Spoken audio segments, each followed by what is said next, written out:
I just got out of bed at midday and I haven't showered yet. Synthesizer V Studio 2 will be releasing in just a couple of weeks, but if you're out the loop, here's some important stuff that you should know before making any pre-orders. Number 1, Synth V2 will be utilizing DRM. To crack down on users sharing serial keys with each other, Synth V2 utilizes a product manager, where you permanently bind your editors and voice banks to your personal account, rendering that serial key inaccessible to other users. This product manager is also required to hold your Synth V1 keys if you plan on using those banks in Synth V2, or you plan on utilizing any upgrade discounts. So yes, that copy of Kevin that you bought on a whim is for life. Speaking of upgrades, number 2, assess each voice bank upgrade on a case-by-case basis and don't just upgrade your entire collection at once. In order to use any of the new features of Synth V2, from the expanded vocal modes to Korean language support, you need to use a Synth V2 release that's been specifically trained with Synth V2's features in mind. However, anyone who's been in this space long enough will tell you that the latest edition of a voice bank is not necessarily the superior version. Synth V2 banks have been fully retrained and do not guarantee to sound exactly as you anticipate them to be. So if you're uncertain, listen to some samples or wait until the bank already releases to hear what everyone else thinks. Especially because number 3, cross-lingual synthesis has changed significantly. When Dreamtonics dropped samples for all of their V2 voice banks, the community quickly discovered that cross-lingual synthesis sounds more accented than it used to be, such as Japanese voice banks sounding less Americanized when using them in English. So if there's a voice bank you frequently use XLS on, be sure to listen to their samples first before upgrading. And lastly, number 4, Synth V2 does not have a manual mode.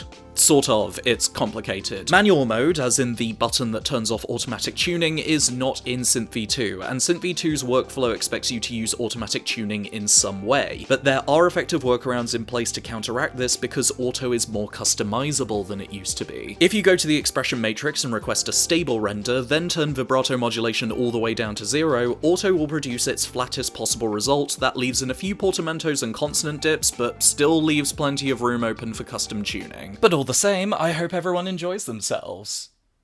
I'm gonna be so real though, you shouldn't be pre-ordering digital software. What are they gonna do, run out of stock?